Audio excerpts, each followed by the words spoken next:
आज की short analysis में हम डिस्कस करेंगे Shri Pushkar chemical and fertiliser stock के ऊपर। दोस्तों ये स्टॉक अगर आप देखो तो दिसंबर 2024 से करेक्शन के अंदर चल रहा है। ओवरऑल अगर आप देखो तो 2.5 महीने पूरे करेक्शन में स्टॉक ने बिता दिए और करेक्शन में भी दोस्तों स्टॉक ने यहाँ पर दोनों तरह का करेक्शन दिया, प्राइस वाइज टाइम वाइज दोनों। पहले स्टॉक ने प्राइस वाइज करेक्शन दिया जहाँ पर ये स्टॉक काफ़ी हद तक डाउन साइड करेक्ट हुआ, फिर स्टॉक ने टाइम वाइज करेक्शन के अंदर एक साइडवे कंसोलिडेशन करी, एक स्ट्रॉन्ग बेस बना और अल्टीमेटली उसको ब्रेकआउट किया है। और दोस्तों ये स्टॉक के अंदर मल्टीपल पॉजिटिव फैक्टर्स भी ट्रिगर हुए हैं, जिसके तहत ये स्टॉक करंट लेवल से अपसाइड में 18 to 20%, 18 से 20% अपसाइड मूव दे सकता है। लेकिन दोस्तों यहाँ पर कोई भी हमारी बाय सेल होल्ड रिकमेंडेशन बिल्कुल भी नहीं है। ये प्योरली एजुकेशन पर्पज से मैं अपना पॉइंट ऑफ व्यू आप लोगों के सामने शेयर कर रहा हूँ। कोई भी पोजीशन लेने से पहले अपने फाइनेंशियल एडवाइज़र को ज़रूर कंसल्ट कर लेना। दोस्तों आप लोग देख सकते हो कि ये वो टॉप था जहाँ से एक डाउनवर्ड स्लोपिंग पैरेलल चैनल के थ्रू ज़बरदस्त करेक्शन स्टार्ट हुआ स्टॉक के अंदर। और जब तक स्टॉक ये डाउनवर्ड स्लोपिंग पैरेलल चैनल में था, स्टॉक प्राइस वाइज करेक्शन के अंदर एंगेज रहा और यहाँ पर back to back lower lows trigger हुए। फ्रेंड्स अगर आप देखो तो फर्स्ट लोअर लोज यहाँ हिट हुआ, सेकेंड लोअर लोज दोस्तों यहाँ पर ट्रिगर हुआ, थर्ड लोअर लोज यहाँ लगा और लास्ट लोअर लोज यहाँ पर। और जैसे ये downward sloping parallel channel upside में ब्रेकआउट हुई, इसने मल्टीपल हायर हाइज को ब्रेक करके उसके अबाउ सस्टेन क्लोजिंग देकर कंफर्म कर दिया करेक्शन कंप्लीटेड।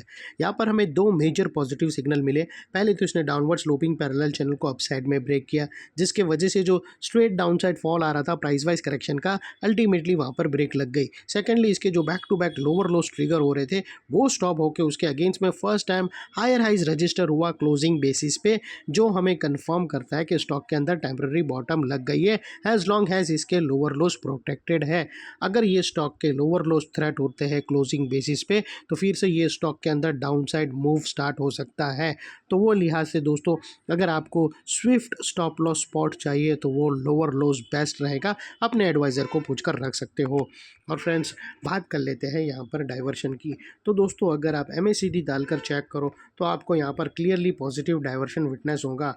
प्राइस एक्शन के जो लोअर लो स्विंग अगर आप देखो तो वो डाउन साइड की तरफ टिल्ट हुए हैं, वही MACD के ऑसिलेशन अपसाइड में टिल्ट होकर यहाँ से हमें ब्रेकआउट मिला है, जो एक अपसाइड मोमेंटम पंप करेगा स्टॉक के अंदर। और अल्टीमेटली दोस्तों बात कर लेते हैं यहाँ पर चार्ट पैटर्न की। तो फ्रेंड्स अगर आप देखो तो यहाँ पर हमें एक ज़बरदस्त ट्रायंगुलर चार्ट पैटर्न ब्रेकआउट होता हुआ क्लियरली विटनेस होता है।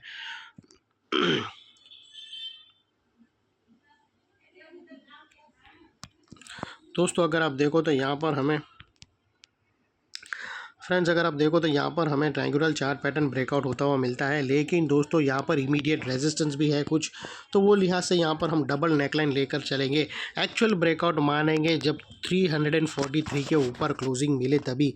जैसे ही 343 के ऊपर अगर सस्टेन क्लोजिंग मिलती है तो ये स्टॉक के अंदर एक 18 से 20% का अपसाइड मूव आ सकता है, जो स्टॉक को अल्टीमेट टारगेट देगा 380 का फर्स्ट टारगेट रहेगा दोस्तों तकरीबन। और उसके बाद दोस्तों सेकंड टारगेट 400 रुपीज़ का रहेगा। और ये टारगेट हिट होने से पहले बीच में कुछ रेजिस्टेंस है जो ये स्टॉक फेस करेगा, जिसको हम ब्लू में कर देंगे।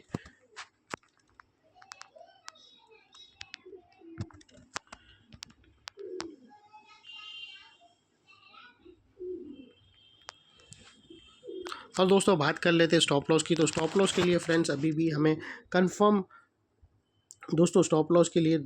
कंफर्म ब्रेकआउट नहीं मिला है दोनों नेकलाइन के ऊपर।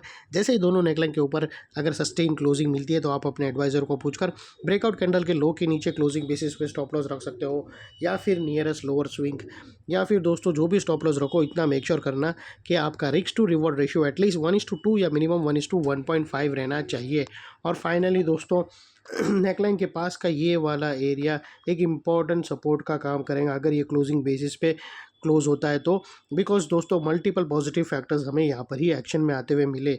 यही एरिया पे दोस्तों हमने अपर स्लोपिंग पैरेलल चैनल को डाउन साइड में ब्रेकडाउन होता हुआ देखा, लोअर लोज हमें हायर हाइज में शिफ्ट होते हुए मिले।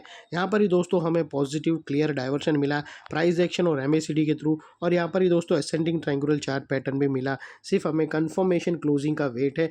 अगर दोनों नेकलाइन के ऊपर सक्सेसफुली क्लोजिंग मिलती है तो दोस्तों फिर ये एरिया एक इम्पॉर्टेंट सपोर्ट का काम करेगा।